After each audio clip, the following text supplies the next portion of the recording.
Bapak Ibu, saudara-saudari dan anak-anakku yang dikasihi oleh Tuhan, ada yang kenal dengan Steve Jobs. Pasti kalau di dunia bisnis semua orang mengenal Steve Jobs.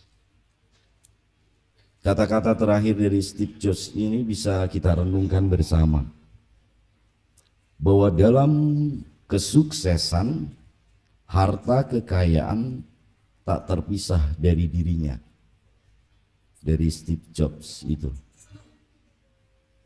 Dia merenungi hidupnya saat terbaring sakit.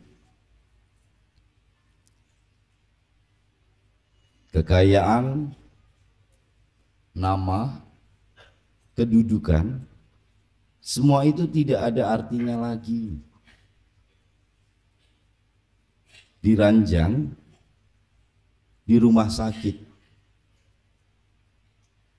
nafas maut kematian mendekatinya, mendekatiku. Itu ketika ia merenungkan ketika terbaring di rumah sakit. Sekarang aku mengerti, asal seseorang memiliki harta seperlunya atau secukupnya untuk digunakan bagi dirinya, itu sudah cukup.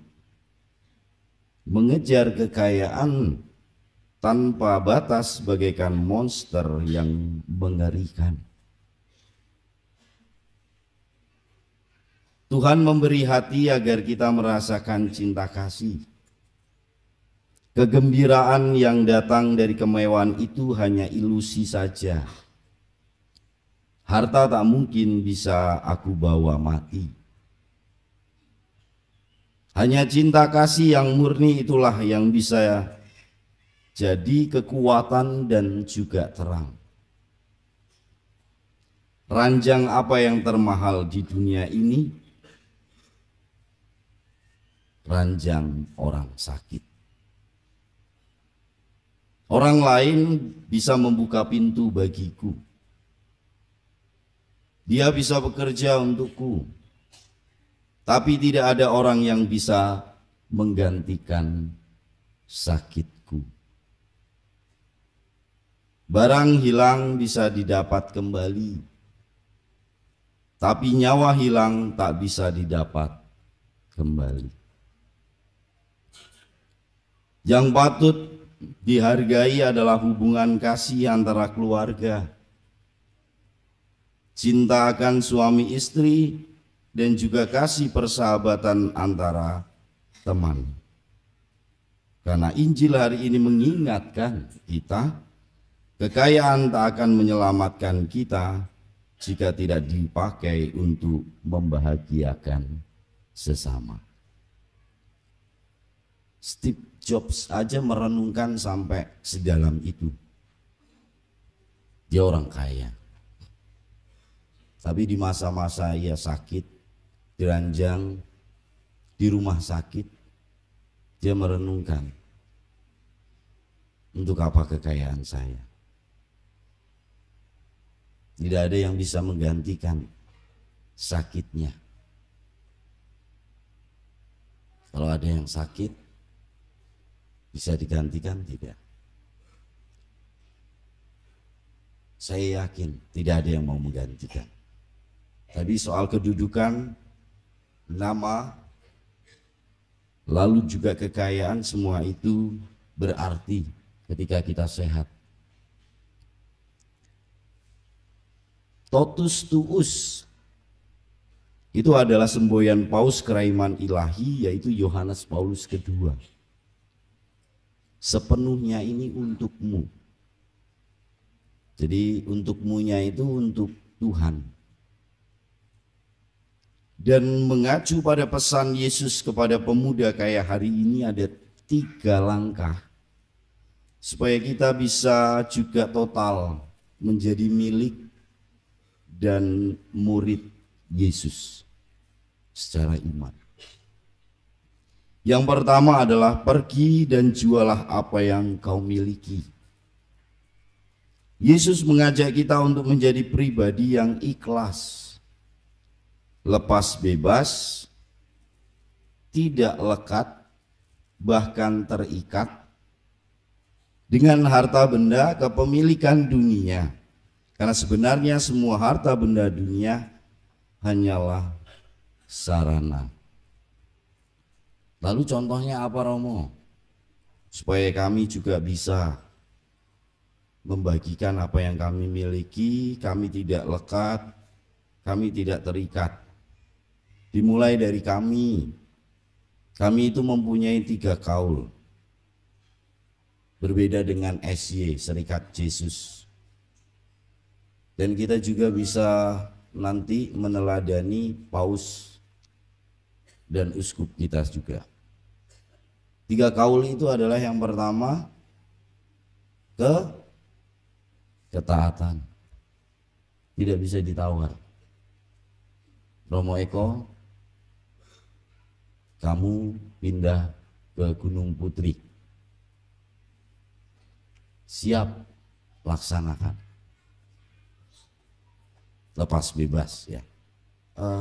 Bapak Uskup boleh nego tidak gitu? Oh tidak boleh, saya maunya di katedral gitu ya, jangan di Gunung Putri deh, atau di Sukasari. Nah yang paling dekat di kota wisata lah ya, jangan di Gunung Putri, tidak ada. Siap, laksanakan. Itu kaul ketaatan, lepas bebas. Lalu yang kedua, kaul apa? Kemiskinan. Saya itu tidak punya rumah, saya tidak punya kendaraan, dan mungkin saya tidak punya apa-apa, tapi saya bahagia ya, karena saya punya pasturan rumahnya ya. Iya, saya nggak punya mobil, ada mobil pastoran, ada motor pasturan juga. Lalu semua sebagai sarana untuk melayani, itu kaulnya. Jadi Romo itu miskin tuh tidak boleh punya apa-apa, tidak. Lalu ada yang bertanya, Romo kok Romo pakai semuanya mereknya tertentu gitu, itu hanya untuk keamanan ya. Jadi semuanya bukan karena mewah, tidak, karena untuk keamanan. Jadi jangan dilihatnya sebagai hal yang mewah karena merek tertentu, tapi memang untuk keamanan. Saya tidak punya apa-apa,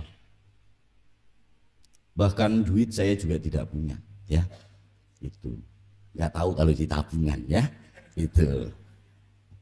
Lalu yang terakhir adalah kaul apa? Kemurnian. Coba dilihat kanan kirinya istrinya, apa duduknya masing-masing. Saya nggak punya istri ya. Nah, kok malah ketawa, tenanan itu ya. Kalau pendeta boleh ya, boleh. Ya itu untuk lepas bebas tadi. Artinya kenapa Romo tidak boleh punya istri? Sebenarnya logikanya mudah. Pertama, coba kalau Romo punya istri, punya anak, anaknya sakit di rumah sakit, kan harus ditungguin ya, suami istri. Lalu ada umatnya yang sakit, milih siapa? Itu anaknya mesti, ya loh. Iya. Nah itu, kalau enggak, saya punya pengalaman indah. Saya ketika di paroki yang lama, itu saya adalah spesialis SPOS. Ada yang tahu? Sakramen pengurapan orang sakit. Sampai kalau siapa yang datang Romo Eko, enggak mau katanya gitu.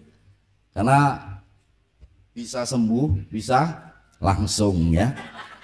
Ya saya tanyanya, nek sembuh ya sembuh, nek ora ya ora gitu saya doanya.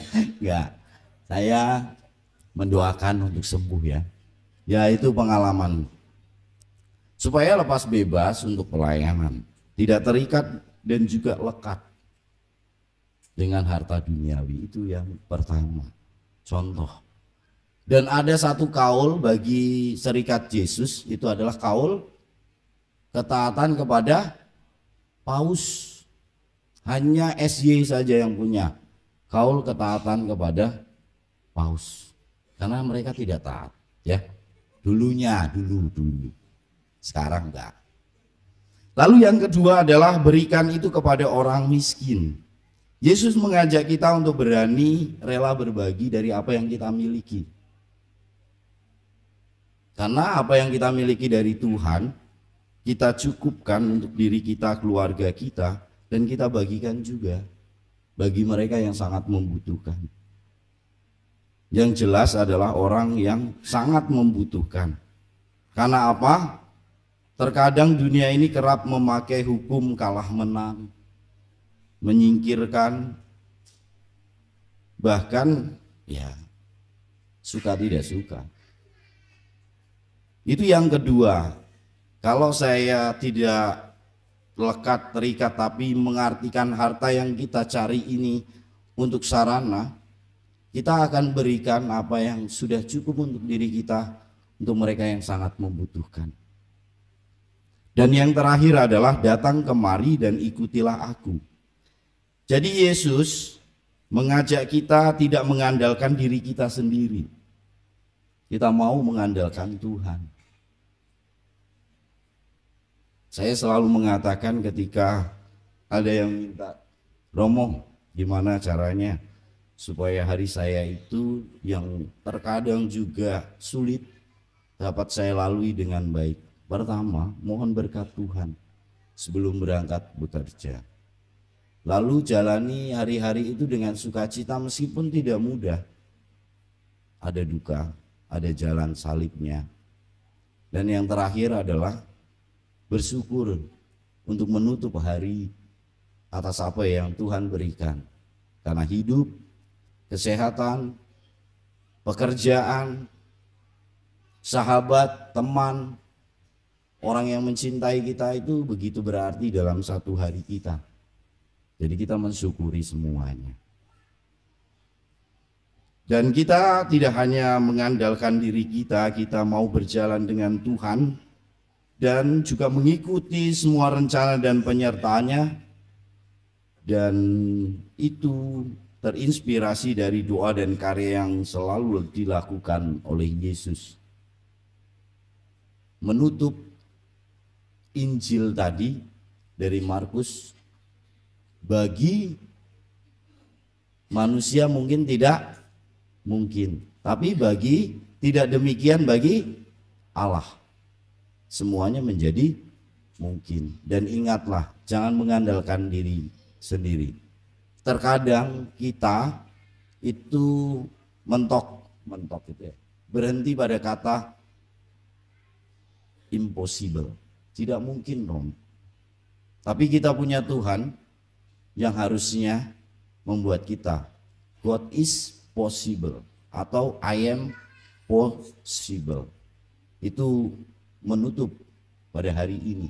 Maka seharusnya kalau kita pun mengatakan totus tuus seperti semboyan paus kerahiman ilahi Yohanes Paulus II, sepenuhnya untukmu, sepenuhnya untuk Tuhan, untuk keluarga kita, untuk orang yang kita cintai dan juga mereka yang sangat membutuhkan. Jadi mampu memposisikan diri bagaimana kita membaginya dan juga memberikannya dengan sepenuh hati. Mari kita melakukannya, karena Paus Yohanes Paulus II juga memberikan sepenuhnya untukmu. Tuhan memberkati. Amin.